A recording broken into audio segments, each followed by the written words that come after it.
नमस्कार, मी जितेंद्र सुधाकर बजाज. डेली 2.0 मध्ये आपल्या सगळ्यांचं स्वागत आहे. रायलादेवी तलावाच्या सुशोभीकरण आणि विकास कामांचा सविस्तर आढावा घेण्यासाठी ठाणे महानगरपालिकेचे आयुक्त सौरभ राव यांच्या दालनात आज एक बैठक पार पडली. या बैठकीत पहिल्या टप्प्यातील कामांची सद्यस्थिती, दुसऱ्या टप्प्याचं नियोजन तसंच सुरक्षा, स्वच्छता आणि पायाभूत सुविधांबाबत सविस्तर चर्चा करण्यात आली. आज झालेल्या बैठकीत कोपरी प्रभाग समिती अध्यक्षा मीनल संखे, नगरसेवक विकास रेपाळे, नम्रता भोसले, नगरअभियंता प्रशांत सोनाग्रा यांच्यासह मुख्य पर्यावरण अधिकारी विद्या सावंत आदी उपस्थित होते. रायलादेवी परिसरातील विविध कामांबाबत स्थानिक नगरसेविका नम्रता भोसले यांनी आयुक्त सौरभ राव यांची भेट घेऊन दिलेल्या निवेदनानुसार बैठक आयोजित करण्यात आली होती. रायलादेवी परिसरातील संरक्षित भिंत, उतार, परिसरातील खुल्या जागांची सुरक्षितता, पार्किंग व्यवस्था आदी कामांचा आढावा घेण्यात आला. रायलादेवी तलाव परिसराबाबत नागरिकांच्या तक्रारी वारंवार प्राप्त होत होत्या. त्या अनुषंगाने या तलावाभोवती संरक्षक भिंत बांधून त्यानंतर अंतर्गत कामं करण्याच्या सूचना आयुक्तांनी या बैठकीत दिल्या आहेत. तसंच या परिसरात गर्दुल्ले, मद्यपींचा असलेला वावर या दृष्टीने परिसरात पोलिसांची गस्त वाढवणं तसंच या गैरप्रकारांना आळा घालण्याच्या दृष्टीने उपाययोजना राबवण्याच्या सूचनाही देण्यात आल्या आहेत. दुसऱ्या टप्प्यातील कामांमध्ये तलाव परिसराचा सर्वांगीण विकास, पायाभूत सुविधांचं बळकटीकरण आणि करण्यात येणारी कामं याबाबत MMRD अधिकाऱ्यांशी चर्चा करण्यात आली आहे. तलाव परिसरात सुरक्षा शेड, सुरक्षा रक्षकांची नियुक्ती, स्वच्छतेसाठी स्वतंत्र यंत्रणा, विद्युत सुविधांमधील त्रुटी दूर करणं तसंच स्वच्छता आणि देखभाल नियमित करण्याबाबतही निर्देश देण्यात आले आहेत. याशिवाय तलाव परिसरात CCTV देखरेख अधिक सक्षम करण्यासाठी लावण्यात आलेले लवकरात लवकर कार्यान्वित करावं, अतिक्रमण रोखण्यासाठी आवश्यक उपाययोजना, डेब्रिज हटवणं, MSCD CHLC समन्वय साधून वीज पुरवठ्याशी संबंधित कामं पूर्ण करणं आणि नागरिकांसाठी सुरक्षित आणि स्वच्छता ठेवण्याबाबतचे निर्देश आयुक्त सौरभ राव यांनी संबंधित विभागाला दिले आहेत.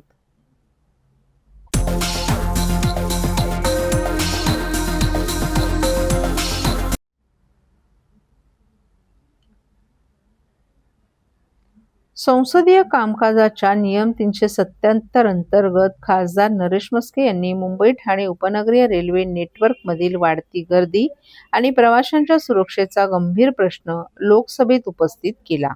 रेल्वे मंत्र्यांनी या मानवी संकटाला सर्वोच्च प्राधान्य देऊन तातडीनं उपाययोजना कराव्यात अशी मागणी खासदार नरेश म्हस्के यांनी केली आहे. मुंबई अर्बन ट्रान्सपोर्ट प्रोजेक्ट अंतर्गत 57,000 कोटी रुपयांहून अधिक गुंतवणूक झाली आहे. उपनगरीय रेल्वेच्या स्थितीत अजूनही सुधारणा करणं गरजेचं आहे.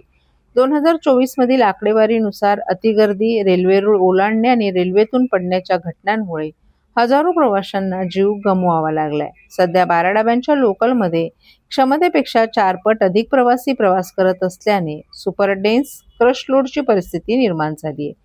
परिणामी दरवाजांवर लटकून प्रवास करण्याने अपघात होणे ही नियमित बाब बनली असल्याचं खासदार नरेश म्हस्के यांनी संसदेच्या निदर्शनास आणून दिलं.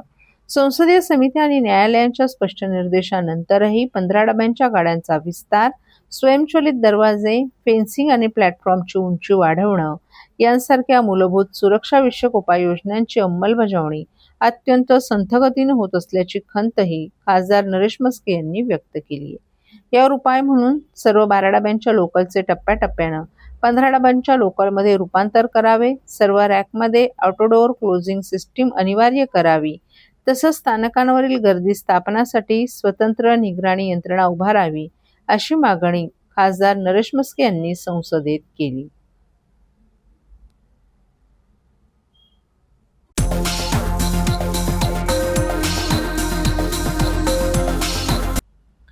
भिवंडीतील कोहिनूर इमारत दुर्घटनेची गंभीर दखल घेत महापालिकेचे प्रभारी आयुक्त श्रीकृष्ण पांचाळ यांनी C1, C2A आणि C2B प्रवर्गातील सर्व इमारतींचं फेरसंरचनात्मक परीक्षण करण्याचे आदेश दिले आहेत.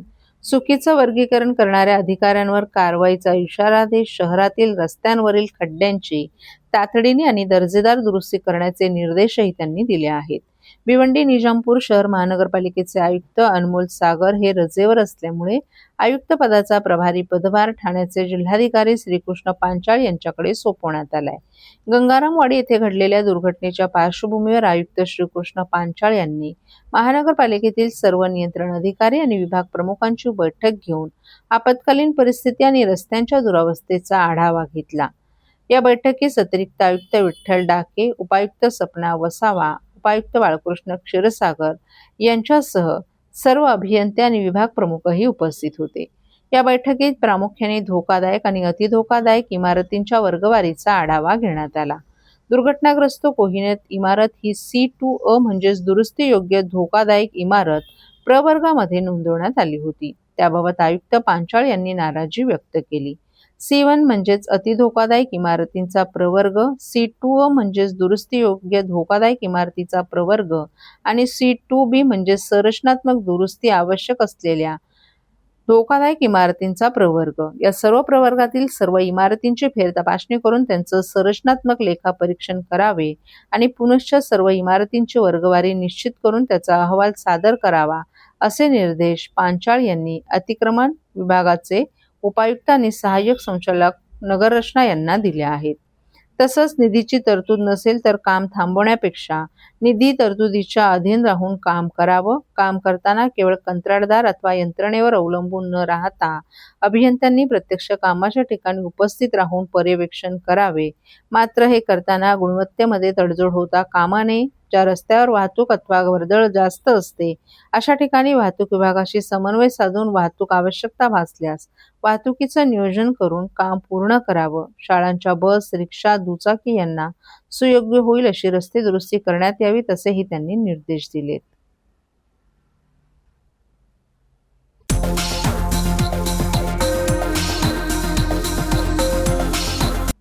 राज्यातील अकृषी विद्यापीठे, शासन अनुदानित महाविद्यालय आणि उच्च व तंत्र शिक्षण विभागांतर्गत कार्यरत शिक्षकेतर कर्मचाऱ्यांच्या अनेक वर्षांपासून प्रलंबित असलेल्या अर्जित रजा रोखीकरणाच्या मागणीला अखेर न्याय मिळाला आहे. सुधारित 7व्या वेतन आयोगानुसार अर्जित रजेच्या रोखीकरणासाठी शासनाने अधिकृत शासन निर्णय जारी केला असून याचा लाभ राज्यातील हजारो शिक्षकेतर कर्मचाऱ्यांना होणार आहे.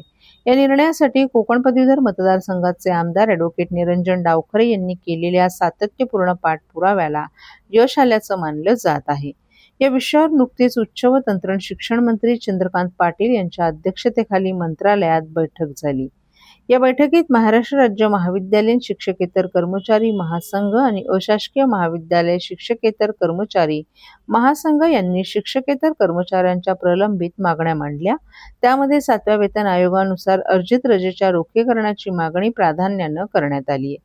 या बैठकीनंतर आमदार डावखरे यांनी संबंधित विभागाशी सातत्यानं समन्वय साधत हा विषय तातडीनं मार्गी लावण्यासाठी पाठपुरावा केला. महासंघाचे अध्यक्ष राजा बडे, सरचिटणीस सुजित R.P. सिंग तसंच उच्च शिक्षण संचालक डॉक्टर शैलेंद्र देवळाणकर यांनीही प्रशासकीय स्तरावर आवश्यक कार्यवाहीला गती दिल्यानं शासन निर्णय निर्गमित होण्याचा मार्ग मोकळा झालाय.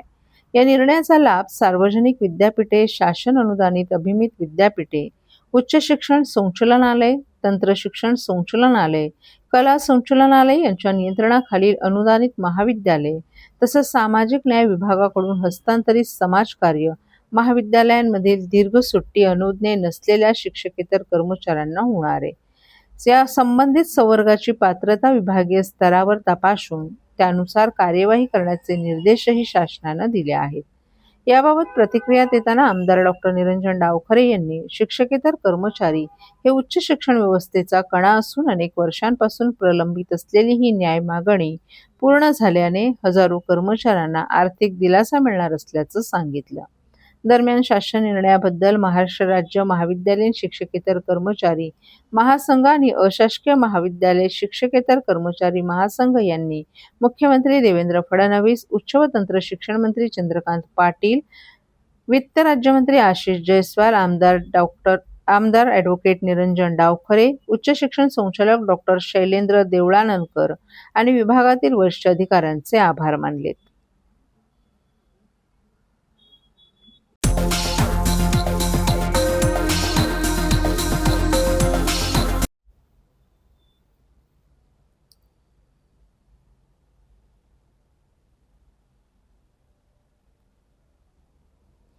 गोविंदांच्या सुरक्षेला युवासेनेच्या पाठपुराव्याचं यश. दहीहंडी उत्सवात मानवी मनोरे रचणाऱ्या गोविंदांच्या सुरक्षेला सर्वोच्च प्राधान्य देत राज्य सरकारने 2026 साठी महत्त्वाचा शासन निर्णय जारी केलाय. या निर्णयानुसार राज्यातील 1,60,000 गोविंदांना विमा संरक्षण देण्यात येणार असून यासाठी युवासेनेचे कार्याध्यक्ष पूर्वेश सरनाईक यांनी केलेल्या सातत्यपूर्ण पाठपुराव्याला यश मिळाल्याची भावना व्यक्त होते. पूर्वेश सरनाईक यांनी दहीहंडी उत्सवात सहभागी होणाऱ्या गोविंदांच्या सुरक्षिततेचा प्रश्न सातत्यानं शासनाच्या निदर्शनास आणून दिला होता. यानंतर राज्य सरकारनं हा निर्णय घेत गोविंदांना अपघाती मृत्यू, कायमस्वरूपी अपंगत्व तसंच उपचार खर्चासाठी व्यापक विमा संरक्षण देण्याचा निर्णय घेतलाय. शासन निर्णयानुसार अपघाती मृत्यू किंवा दोन्ही अवयव अथवा दोन्ही डोळे गमावल्यास 10 लाख रुपयांचं विमा संरक्षण देण्यात येणार आहे. एक हात, एक पाय किंवा एक डोळा गमावल्यास 5 लाख रुपये, कायमस्वरूपी पूर्ण अपंगत्वासाठी 10 लाख रुपये, तर कायमस्वरूपी अंशतः अपंगत्वासाठी विमा पॉलिसीतील तरतुदीनुसार भरपाई दिली जाणार आहे. तसंच अपघातामुळे झालेल्या रुग्णालयीन उपचारांसाठी प्रत्यक्ष खर्च किंवा कमाल 1 लाख रुपयांपर्यंत मदत उपलब्ध होणार आहे. यंदा विमा संरक्षणाचा लाभ घेणाऱ्या गोविंदांची संख्या 1,60,000 वाढवण्यात आली असून प्रत्येक गोविंदांसाठी अत्यल्प प्रीमियममध्ये विमा संरक्षणाची व्यवस्था करण्यात येणार आहे. यासाठी राज्य क्रीडा विकास निधीतून हा खर्च केला जाणार आहे. युवासेनेचे कार्याध्यक्ष पूर्वेश सरनाईक यांनी या निर्णयाचं स्वागत करत गोविंदा हा आपल्या सांस्कृतिक परंपरेचा अभिमान असल्याचं सांगितलं. उत्सवाचा आनंद साजरा करताना प्रत्येक गोविंदांची सुरक्षितता हीच आमची प्राथमिकता आहे असं सांगत राज्य सरकारनं घेतलेला हा निर्णय लाखो गोविंदा आणि त्यांच्या कुटुंबियांना दिलासा देणारा असून यापुढेही गोविंदांच्या हितासाठी आवश्यक त्या सर्व बाबींवर सातत्यानं पाठपुरावा केला जाईल असं त्यांनी सांगितलं. तसंच या निर्णयासाठी राज्याचे मुख्यमंत्री देवेंद्र फडणवीस, उपमुख्यमंत्री एकनाथ शिंदे आणि सुनेत्रा पवार यांच्यासह परिवहन मंत्री प्रताप सरनाईक यांचेही त्यांनी आभार मानलेत. या निर्णयामुळे राज्यभरातील दहीहंडी मंडळं, गोविंदा पथकं आणि त्यांच्या कुटुंबियांमध्ये समाधानाचं वातावरण निर्माण झालं असून यंदाचा दहीहंडी उत्सव अधिक सुरक्षित आणि विश्वासानं साजरा करण्याचा मार्ग मोकळा झालाय. अशाच विविध घडामोडींची माहिती घेण्यासाठी डेली 2.0 ला लाईक करा, शेअर करा आणि सबस्क्राईब करा.